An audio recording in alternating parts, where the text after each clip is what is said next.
के बाद रुक करेंगे मध्य प्रदेश और छत्तीसगढ़ बुलेटिन की ओर, जिसमें बात होगी दतिया की, जहां कलेक्टर स्वप्निल वानखड़े ने सीएचसी का औचक निरीक्षण किया। साथ ही बात होगी सूरजपुर की, जहां बच्चों के भविष्य के साथ खिलवाड़ किया जा रहा है। ऐसी तमाम खबरों पर विस्तार से करेंगे चर्चा।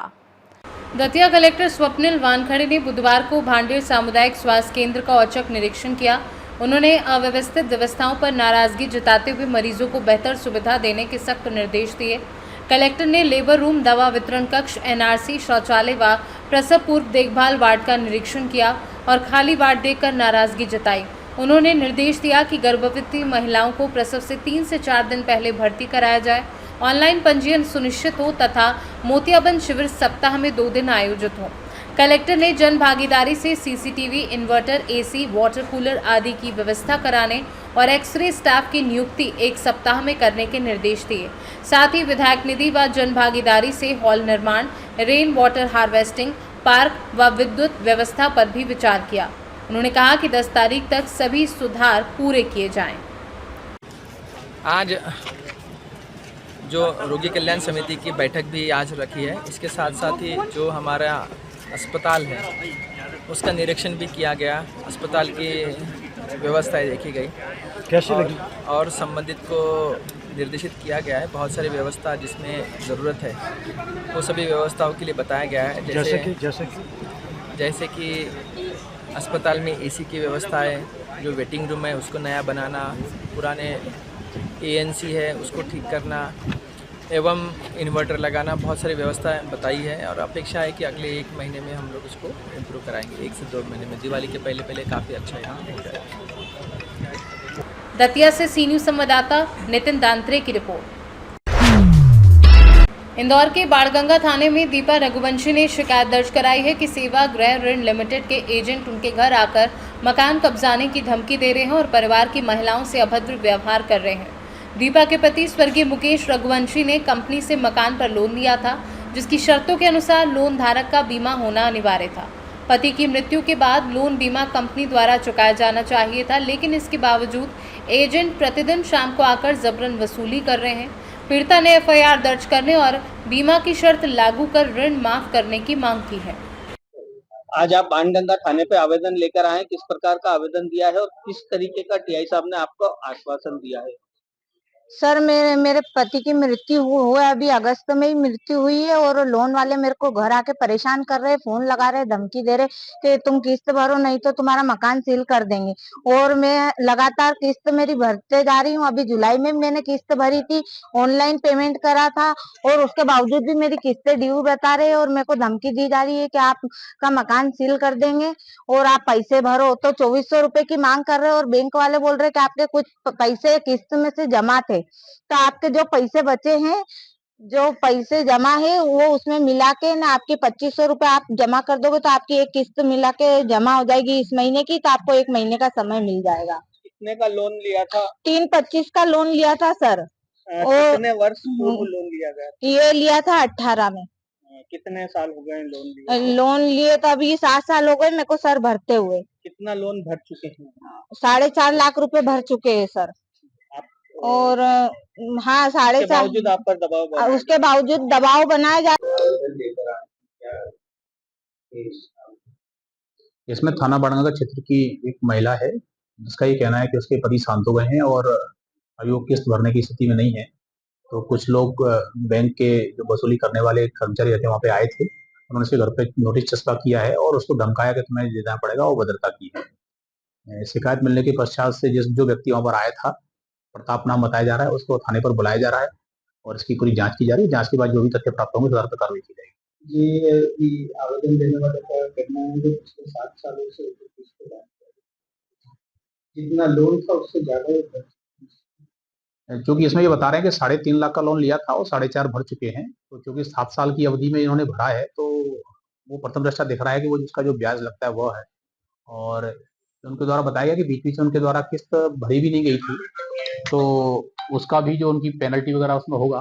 तो ये सब बातें एक बार वो बैंक वाले आ जाएंगे, उनसे पूरी पूछताछ की जाएगी कि कितना उनके द्वारा इनसे लोन का ब्याज लिया गया है और कितना इन्होंने इन पर पेनल्टी लगाई है, इनका सिविल कैसा है और क्या घटनाक्रम हुआ है। इस संबंध में विस्तृत जांच की जा रही है। जांच में दोनों पक्षों को सुनने के बाद जो स्थिति बनेगी वैसे हम कार्रवाई करेंगे। इंदौर से सी न्यूज संवाददाता एमएल शाह की रिपोर्ट। शिक्षा व्यवस्था की हकीकत सूरजपुर जिले के कैलाशपुर स्थित माध्यमिक शाला पटपरिया पारा में साफ दिखती है। यहाँ 15 साल पहले शुरू हुआ भवन निर्माण आज तक अधूरा है और खंडहर में बदल चुका है। नतीजा ये है कि कक्षा 7वीं और 8वीं के बच्चों को एक ही छोटे कमरे में बीच में पर्दा डालकर पढ़ाया जा रहा है। छात्रों और शिक्षकों का कहना है कि इस हालात में पढ़ाई प्रभावित हो रही है और भविष्य खतरे में है।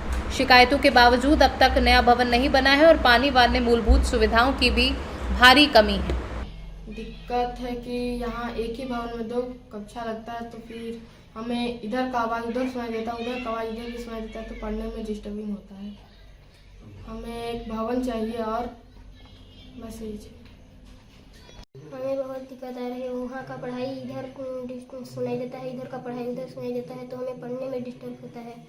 और पानी का समस्या है, हमें बाहर से पानी लाना पड़ता है और आने जाने का रास्ता भी खराब है, सड़क नहीं बना, कीचड़ होता है, बरसात समय कीचड़ होता है, तो आने जाने के लिए रास्ता ठीक नहीं है। इसमें बगल में बिल्डिंग में उसमें पानी टपकता है, इसलिए हमें इसमें पढ़ने लायक नहीं है।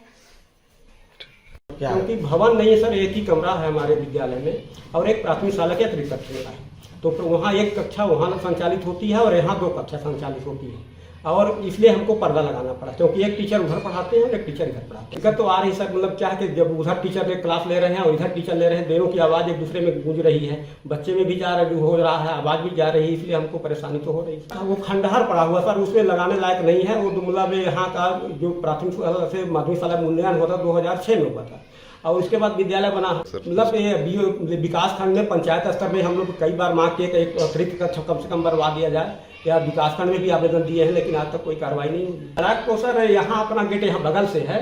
क्या है कि इसकी जब समतलीकरण हुआ पिछले सत्र में, तो समतली ट्रैक्टर से उसको मार दिया गया, मतलब उसको डिस्टर्ब कर, उसके वो जो है गेट जो है हमको आने जाने में परेशानी हो रही है, उसके इसलिए हम लोग को बंद कर। सर एक स्कूल है माध्यमिक शाला कैलाशपुर अंतर्गत पटपरिया पारा में, जहाँ की जो 2 क्लासेस हैं 7वीं और 8वीं, वो भवन न होने के कारण पर्दा लगा के संचालित किया। क्या कारण है सर और कब तक इसकी व्यवस्था शुरू की जाएगी? ये समाचार मुझे आपके माध्यम से अभी प्राप्त हुआ है और मैं तत्काल इस संबंध में रामानुजनगर के बीआईसी से बात भी किया हूँ, और कल लिखित में मैं जांच प्रतिवेदन उस स्कूल के भवन के संबंध में मंगाया हूँ। लिखित प्रतिवेदन में जो भी फाइंडिंग निकल के आएगा उसके अनुसार मैं तत्काल कार्रवाई करूँगा। सर एक वहाँ भवन बनी थी स्कूल के लिए, चूँकि ग्राम पंचायत उसकी एजेंसी रही, और आज 15 साल से है खंडहर स्थिति में, क्या इस पर भी कुछ कार्रवाई की जाए? बिल्कुल होगी। अभी तो मैं अभी ज्वाइन किया हूँ, लेकिन पूरा विवरण के साथ पूरी जानकारी मैं मंगा रहा हूँ, और जैसा भी। सूरजपुर से सी न्यूज संवाददाता सुरेंद्र साहू की रिपोर्ट। पुलिस अधीक्षक दतिया जिला दतिया सूरज कुमार वर्मा के निर्देशन में अतिरिक्त पुलिस अधीक्षक सुनील शिवहरे एवं एसडीओपी दतिया आकांक्षा जैन के मार्गदर्शन में दिनांक 12 अगस्त को अपराध क्रमांक 490-25 धारा 303(2) बीएनएस का कायम कर विवेचना में लिया गया। प्रकरण में आरोपी अनीश उर्फ अनीश टेडा पुत्र बशीर खान उम्र 33 साल निवासी नयापुरा खटीक थाना भिंड से प्रकरण में मोटरसाइकिल हीरो HF डीलक्स जब्त किया गया। आरोपी के विरुद्ध जिला भिंड में कई प्रकरण दर्ज हैं। प्रकरण में एक अन्य आरोपी फरार है जिसकी तलाश जारी है। उपरोक्त संपूर्ण कार्यवाही में थाना प्रभारी कोतवाली निरीक्षक धीरेन्द्र मिश्रा, उप निरीक्षक यतेंद्र भदौरिया शामिल थे। दतिया से सी न्यूज संवाददाता नितिन दांत्रे की रिपोर्ट। मध्य प्रदेश और छत्तीसगढ़ बुलेटिन में बस इतना ही। देश दुनिया की बाकी खबरों को जानने के लिए आप देखते रहिए सी न्यूज भारत।